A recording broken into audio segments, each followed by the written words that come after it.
Sa verse 1, versikulo 2. Verse 1, 2, versikulo 9. Nagingon dire. Ang nag-ingon nga anaa siya sa kahayag, apan nagdumot di ay gyapon sa iyang sikataw, anaa pa sa kagingit. Tanawara maigsoon, kung ikaw di ay maigsoon na nakas kahayag, pero di ay nagdumot kapag di ay sa sikataw, ang gitawag niya na maigsoon, naa pa ikaw, kung na ikaw kasuko sa sikataw. Kaya nagdumot maigsoon, nakabutang ka na napa sa kagingit maigsoon.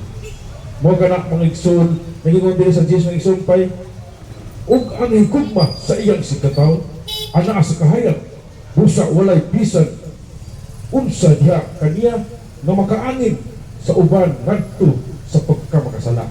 Mao kana mga igsoon, kung ikaw di ay nalang ka sa kahayag mga igsoon, makalikay ka sa pagkasala mga igsoon. Kung ikaw napaka sa kangit-ngit mga igsoon, medyo ka magbuhat niya ng magkasala. Kaya nga naman, naapamang ka sa kangit-ngit. Kung ikaw na nasa kahayag, mga igsoon, hindi na dyan ka magbuhat o makasala, mga igsoon. Mo ka na ang pinaka-importante, mga igsoon, kailangan lagi magtuon sa pulong sa Diyos, kaya ikaw makita sa mga katawhan na si Jesus ipulo sa imong kasing-kasing. Once si Jesus ipulo sa imong kasing-kasing, makita ka sa mga tao, o ikaw usan ang kahayag, mga igsoon. Padayong tawang igsoon, tingin dito sa Tito 2, versikulo 12, igon ang pulong sa Ginoo. Ang maong grasya nagtudlo ka nato sa pagbiya sa pagkinabuhi kautan o sa kalimutanon kaigkod. Nagtudlo kini nga kanato sa pagkinabuhi nga mapinugnanon sa kaigkod. Kung galingong matarong o Diyos nun, maigsoon, tanawa ra maigsoon. Kung ikaw di ay nagkinabuhi na ka maigsoon, bubiyaan nimo ang dautan kung ikaw nagkinabuhi na ka atos sa Ginoo maigsoon. Kung ikaw nagkinabuhi, mabiyaan na sa nimo kini mga kaigkod maigsoon. Wag pa panong nanon mga kana maigsoon, kung ikaw nagkinabuhi ka sa pulong sa Ginoo maigsoon, makasubay jud ka sa matarong maigsoon. Sa imong kagalingon, mga kontrol ka sa mga dautan nga muwat, makaingon jud ka nga bitik na punin ni Satanas. Labi na kung magpadulong pa kung wali, tunag yung mga bitik ni Satanas. Pero naditik naman nimo nga iya mga buhat, imo ka ng padumon o tilabay ngadto sa hadis. Pero ikaw makapagpadayon sa mga maayong matarong mga igsoon.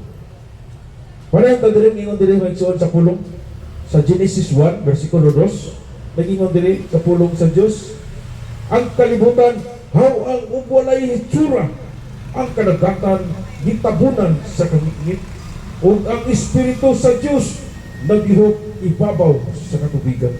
Tanawa ra mga igsoon, sa una ng mga panahon mga igsoon, ngit-ngit pa sa gitran kining kalibutan mga igsoon. Apan usa lang kapamulong ni Jesus, pag-ingon niya kahayag, mintunga ang kahayag, mo ka na ang adto mga igsoon. Kay tungod nga naman, buhi nga Diyos nga atong gilagaran, siya dahil tunay espiritu, sama sa kita tunay espiritu. Mo ka na ang tinuod nga Diyos mga igsoon, tunay espiritu. Kay kaya niya ang kalibutan, kay siya nagbuhat nining langit ug yuta mga igsoon. Kay nga naman, ang iyang espiritu may babaw dinis sa katubigan. Mo ka na ang tinuod na Diyos mga igsoon, tunay espiritu na buhi na Diyos mga igsoon.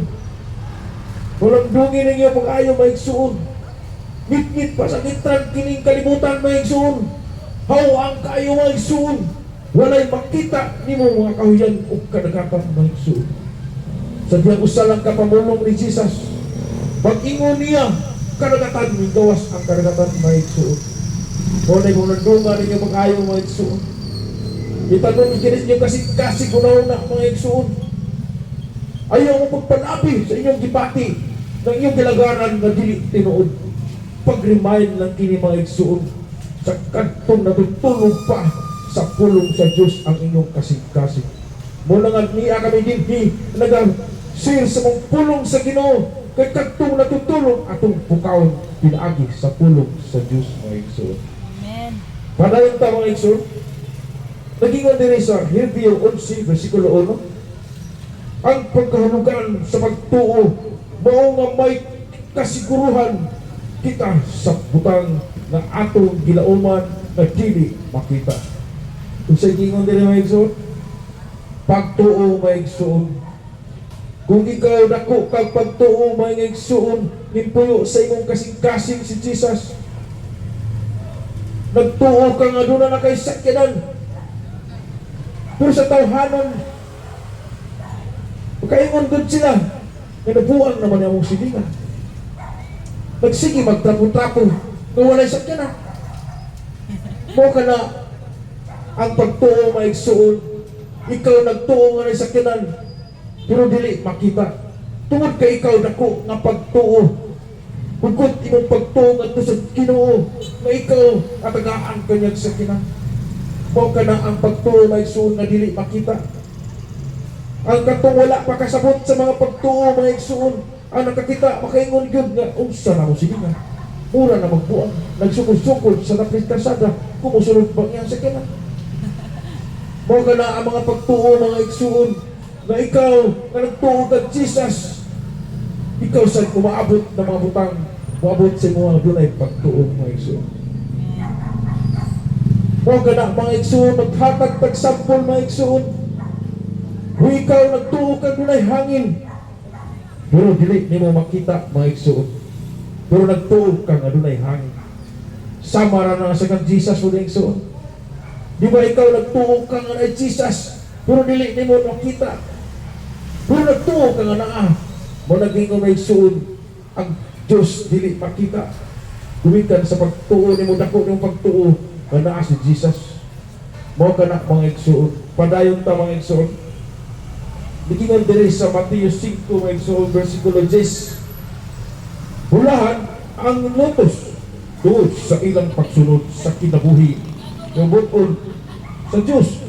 Kaya may sakop sila sa paghari sa Diyos mga igsoon. Kung ikaw dahil mga igsoon, nag-alagad ka sa kasing-kasing, lutuson yung ikaw sa mga tao mga igsoon. Sa unsang paglutos mga igsoon, kung ikaw nag-alagad na to sa Diyos, lutuson ka sa mga tao sa unsang pamaagi nga paglutos. Katawaan ka. Noon sa naman ang sinila nagwaliwali ka. Mao ka na mga igsoon. Huwag ka nang usa ka lutos, huwag ka nang usa ka pag-promote sa Ginoo nga ikaw gilutos.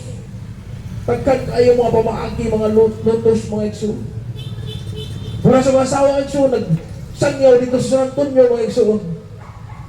Gingnan na lang siya, diyan nasad ang mga karnaper sa mga bata. Huwag ka nang usa mga paglutos mga igsoon. Tinuod niya akong istorya mga igsoon. Kung kamuha taga San Antonio nang lumog niyo itong panahon sa mga karnap sa mga bata, doon na nagwali dito, gipasingin lang, na niya na sadning nagkarnap ang bata. Pero karnap yay sa mga tao mutuo sa pulong sa Diyos. Mao ka na mga igsoon. Kinanglan mag-alagad ka sa Ginoo mga igsoon, kanang tinuod yun na Diyos itong lagaran mga igsoon. Kaya diha niyo magkita kung dili pa tinuod na Diyos nga lagaran. Walay mga paglutos na maabot sa imong kinabuhi mga igsoon. Padayon ta magsuon. Tayo na sa Salmo 66 versikulo 10. Gingon sa pulong sa Ginoo. Gisulayan mo kami o Ginoo. Gisulayan mo kami sama sa plata nga gihimo lunsay pinaagi sa kalayo. Mo ka na mga igsoon. Kung ikaw di ay mag-alagad ka Ginoo, igsoon ngadto sa Ginoo. Sa una pa lang imong tikang mga igsoon, kapasulayan ka sa unsa mga paagi mga pagsulay mga igsoon. Kanang imong hilig sa imong mga igsoon, ang gitawag niya na mga igsoon, witness mga igsoon. Kung ikaw hilig kang babay,